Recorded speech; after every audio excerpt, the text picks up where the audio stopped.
वक्त अमेरिका से लेकर पश्चिम एशिया तक की सियासत में एक नाम बहुत तेजी से उभर रहा है, वो है जेडी वेंस का। सीज फायर, बातचीत और फिर उसका फेल होना, इन सब के बीच वेंस की भूमिका पर सवाल खड़े हो रहे हैं। क्या उन्हें एक मुश्किल मिशन में आगे किया गया था या फिर वो खुद इस कूटनीतिक दांव में फंस गए? क्योंकि अब चर्चा सिर्फ ईरान और अमेरिका की नहीं बल्कि उस चेहरे की है जिस पर इस पूरी असफलता का ठीकरा फूटता नजर आ रहा है।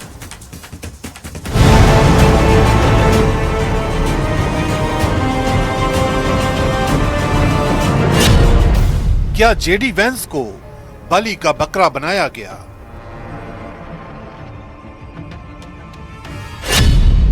क्या ट्रंप के सियासी पैंतरे में फंसे जेडी वेंस? क्या इमेज बचाने को बनाया गया चेहरा? जब दुनिया की नजरें डोनाल्ड ट्रंप, बेंजामिन नेतन्याहू और मुस्तफा खामेनेई पर टिकी है, तब एक और चेहरा चर्चा में तेजी से उभरा है, जेडी वेंस। इस पूरी कूटनीतिक कवायद में वेंस को फ्रंट लाइन पर रखा गया, लेकिन नतीजा असफलता के रूप में सामने आया। अब सवाल उठ रहा है कि क्या उन्हें एक ऐसे मिशन में धकेला गया जहां सफलता की संभावना पहले से ही कमजोर थी। बातचीत के दौरान नाकाबंदी और सैन्य कार्रवाई जैसी घटनाएं जारी रही, जिससे समझौते की जमीन पहले ही कमजोर हो चुकी थी। ऐसे हालात में वेंस की भूमिका सिर्फ एक प्रतिनिधि तक सीमित रह गई, लेकिन असफलता का ठीकरा उन्हीं पर फूटता नजर आ रहा है। हालांकि इसका कोई ठोस प्रमाण नहीं है, लेकिन सियासी गलियारों में यह चर्चा तेज है कि क्या ये एक सोची समझी रणनीति थी। ऐसा इसलिए क्योंकि भले ही जेडी वेंस को ट्रंप की तरफ से इस बातचीत का चेहरा बनाया गया, लेकिन तस्वीर का दूसरा पहलू भी उतना ही अहम है। डोनाल्ड ट्रंप ने सीज फायर बढ़ाने का ऐलान किया, लेकिन साथ ही ईरान के खिलाफ आर्थिक और समुद्री नाकाबंदी जारी रखने का भी फैसला बरकरार रखा। इससे साफ संकेत गया कि अमेरिका बातचीत के साथ साथ दबाव की नीति भी जारी रखना चाहता है। इसके अलावा 19 अप्रैल को ओमान की खाड़ी के पास अमेरिकी नौसेना द्वारा ईरानी कार्गो जहाज टोस्का को कब्जे में लेना भी हालात को और बिगाड़ने वाला कदम साबित हुआ। इन फैसलों में जेडी वेंस की भूमिका सीमित मानी जा रही है, क्योंकि ये बड़े रणनीतिक निर्णय सीधे व्हाइट हाउस और सैन्य नेतृत्व स्तर पर लिए गए। यही नहीं, खबर तो ये भी है कि इस पूरे घटनाक्रम के दौरान अमेरिका में जेडी वेंस की लोकप्रियता में खासी गिरावट देखी गई। कुछ सर्वे संकेत देते हैं कि कूटनीतिक असफलताओं का असर सीधे उनकी छवि पर पड़ा है, जबकि फैसलों की डोर व्हाइट हाउस के शीर्ष स्तर पर ही रही। राजनीतिक विश्लेषकों का मानना है कि जब भी कोई बातचीत नाकाम होती है तो सबसे पहले सामने वाले चेहरे को ही जिम्मेदार ठहराया जाता है। ऐसे में वेंस एक आसान लक्ष्य बनते नजर आए। हालांकि डोनाल्ड ट्रंप ने सार्वजनिक तौर पर वेंस का समर्थन किया है और वेंस का रुख भी उनके साथ है, लेकिन अंदर खाने की रणनीति क्या थी, इस पर अब भी सवाल बरकरार है। यही वजह है कि ये पूरा मामला सिर्फ कूटनीति नहीं बल्कि इमेज मैनेजमेंट की राजनीति के रूप में भी देखा जा रहा है।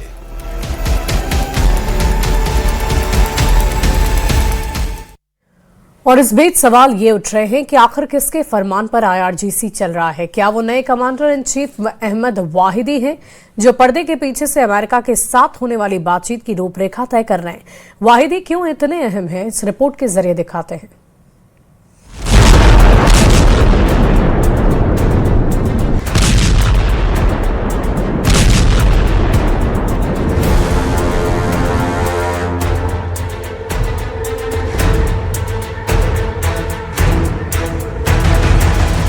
2025 में इजरायली हमले में आईआरजीसी के चीफ हुसैन सलामी मारे गए थे और 28 फरवरी 2026 को उनके बाद के चीफ मोहम्मद पाकोर भी इजरायली बमों का शिकार हो गए। लगातार 2 बड़े कमांडरों की मौत के बाद 1 मार्च 2026 को अहमद वाहिदी ने आईआरजीसी की कमान अपने हाथों में ले ली। वाहिदी ने कमांडर बनने के साथ ही मिलिट्री काउंसिल का गठन किया, जिसमें ईरान की संसद के speaker Mohammad Bagher Ghalibaf, national security council के एक सेक्रेटरी मोहम्मद बाघेर जोलगद्र और सुप्रीम लीडर के मिलिट्री एडवाइजर मोहसिन रेजाई शामिल थे। गालिबाफ तेहरान के मेयर रह चुके हैं, IRGC की एयरफोर्स के कमांडर भी रह चुके हैं और अब भी इस मिलिट्री जुंटा यानी कि सैन्य शासन का राजनीतिक चेहरा बन गए हैं। मोहसिन रेजाई और जोलगद्र पुराने जनरल हैं, यानी अभी ईरान पर जिसकी कमान देखी जा रही है उसमें कोई भी मॉडरेट या नरमपंथी नेता नहीं दिखाई दे रहा। फिलहाल वाहिदी की अगुवाई में मिलिट्री काउंसिल ही इस जंग में फैसले ले रही है। ईरान के चुने हुए प्रेसिडेंट मसूद पजेश्कियन के साथ वॉर में चल रहे इस मुल्क की पूरी सिविलियन सरकार को किनारे कर दिया गया। इसका एक नमूना तब देखने को मिला जब प्रेसिडेंट पजेश्कियन ने इस्लाम खतीब की जगह हुसैन देहकान को ईरान का नया इंटेलिजेंस मिनिस्टर बनाने की कोशिश की। मीडिया रिपोर्ट्स के मुताबिक अहमद वाहिदी ने बीच में ही आकर प्रेसिडेंट के इस फैसले को सीधा वीटो कर दिया और प्रेसिडेंट की लिस्ट खारिज कर दी।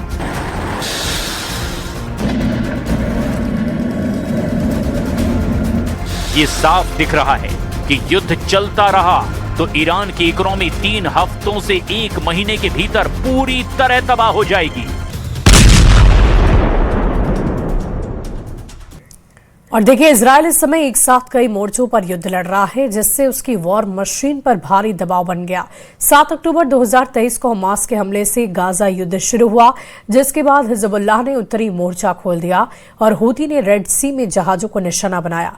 अब सवाल है कि क्या इजराइल अपनी ताकत से ज्यादा युद्ध लड़ रहा है, और अगर ऐसा है तो इसका अंजाम भविष्य में क्या होगा।